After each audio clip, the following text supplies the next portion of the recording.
It turns out that your skin microbiome is actually protecting you from cancer. We're going to talk all about that and so much more on today's episode of Short Stories of Bacteria.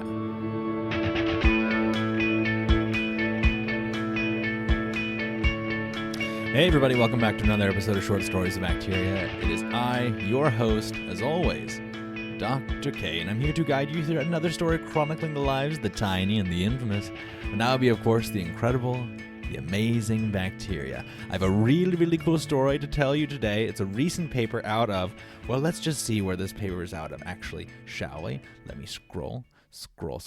I'm not in my normal office today, guys, so it's going to take me a little bit of time to, let's see, to find everything.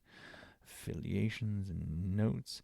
This is at a school out of France. I believe it's the Centre International Research of Infectiology or something like that in Lyon, France. So good job, France. Well done. Anyway, this is a really cool story about our skin microbiome and the way that it acts almost like a shield for against cancer. We're going to talk about that in a second. But first, don't forget to hit that like, share, subscribe button if you're listening to this podcast on YouTube, or if you're listening to this podcast on some other podcast medium like Spotify or Apple Podcasts or any of the other podcast mediums. Don't forget to give us a follow to help support the channel and help support the podcast. Okay, let's jump into the story for today. So in order to I guess the best way to start off this is by talking a little bit about the skin microbiome, or I guess our overall microbiome. As you know, because you are a dearly dedicated listener to this podcast, we are utterly and totally surrounded by bacteria. There's bacteria on our tongues, in our digestive tracts. There's in our guts, right? There's on our skin, in our ears, everywhere on our body, pretty much, right? We're surrounded by some kind of bacteria, and they've evolved along with us. We provide benefits to them, things like shelter and food and things like this, and they provide benefits to us. Right? Now, one component of the microbiome is the skin microbiome. And the skin microbiome is really important for a whole bunch of different reasons. One of the most common ones, one of the most important ones, is the fact that they're able to protect us. Like, for example, let's say you're trundling along one day, right? And then there's a pathogenic bacteria that wants to land on you and attach to you and then eat you or whatever, right? It has to establish some kind of toehold on you. Right? And the skin bacteria, they already have a habitat on you. They already kind of live on you and support you and everything else. So they prevent any of these pathogenic bacteria from attaching to you, right? So that's one way that they can help protect us. And there's obviously, as I mentioned, other ways in which they help us, but one of the main ways that they do help us is through protecting us. Now, protecting us from bacteria is a really cool thing, but is it possible then that our skin microbiome could protect us from other things? Now, that is a perfect segue. I guess it's not really much of a segue, but it is the segue that we're going to use today to talk a little bit about UV radiation. So what is UV radiation? So UV radiation, it's a type of radiation that's emitted by the sun. There's a whole bunch of different kinds of radiations that are emitted by the sun. There's obviously like visible light, there's X-rays, there's gamma rays, all these different kinds of forms of radiation that are emitted from the sun. And one of the forms of radiation is UV radiation. Now, UV radiation shoots out of the sun and it heads towards Earth, right? It hits Earth, but the vast majority of the UV radiation is actually absorbed by the ozone layer. So the ozone layer is the component of it's 3 different oxygen atoms all stitched together, right? And there's a whole bunch of ozone that kind of floats around in the atmosphere, and that absorbs a lot of this UV radiation. Now, that's actually a really good thing, and it allows for life to exist on Earth. We'll talk a little bit more in a second.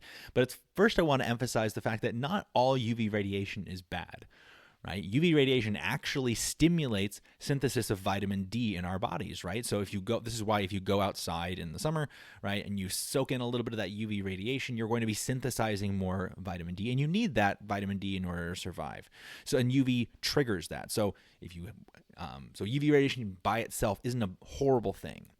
But if you have tons of UV radiation, that can actually be deadly. As I mentioned a second ago, the synthesis of the ozone layer allowed for life to emerge on Earth, right? Because UV radiation in these high doses is really dangerous. And the reason why it's super dangerous has to do with more of the nature of UV radiation. So UV radiation has a relatively high frequency. And what that essentially means is that UV radiation has really high energy, right? Now, when this high energy form of radiation interacts with our DNA, this can actually cause mutation, right? And we see this all the time in the lab. It's a fundamental cause of cancer, right? So this is one of the ways that skin cancer works, right? Is you get hit with a whole bunch of UV radiation, and that UV radiation hits your DNA, and then that causes mutation, and then those mutations then lead to something like skin cancer. We can actually use UV radiation in the lab as well as a way of inducing mutation, but that's a different topic altogether. Now, just to recap where we are at this point, right? The sun emits a whole bunch of UV radiation. UV radiation shoots towards Earth. A lot of it is absorbed by the ozone layer, but some of it gets through, and some of that, and you can utilize some of that to synthesize something like vitamin D. But it can also be a mechanism by which you're getting mutated, and you can induce cancer. Now, how on earth does this relate to bacteria? Right? It's not like our bacteria is forming like a ozone layer around our skin or anything like this. So how does this relate to bacteria? In order to understand this, we need to shift gears towards a molecule called cis-urocanic acid.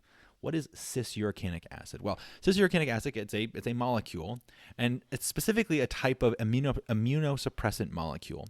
And so what that means then is that wherever there is cis-urocanic acid, wherever it's locally emergent in your body, right, it's going to reduce the efficacy of your immune system. It's going to reduce how effectively your immune system is going to work, right? So if you have all over your body, you have a small concentrated portion of cis-urocanic acid. In that small concentrated area, you're going to have a less active, less effective immune system.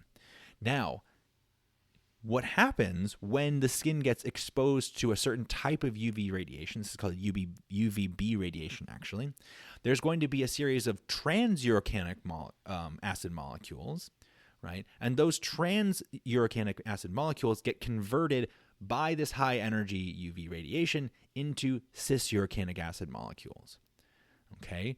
So if we put all this whole thing together, it means that not only is UV radiation going to induce mutation in skin cells, and in doing so start making cancerous cells, but it's also going to start indirectly repressing the immune system in that environment by synthesizing more of this cis-urocanic acid.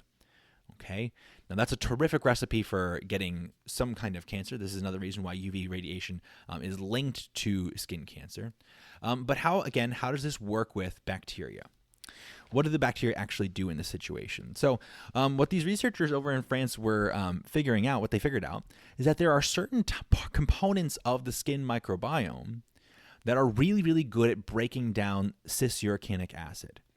Okay, and so what they found is that these bacteria, and what these bacteria were doing is as the cis-urocanic acid was being synthesized via the UV radiation, the bacteria would just take the cis-urocanic acid and then metabolize it and break it down.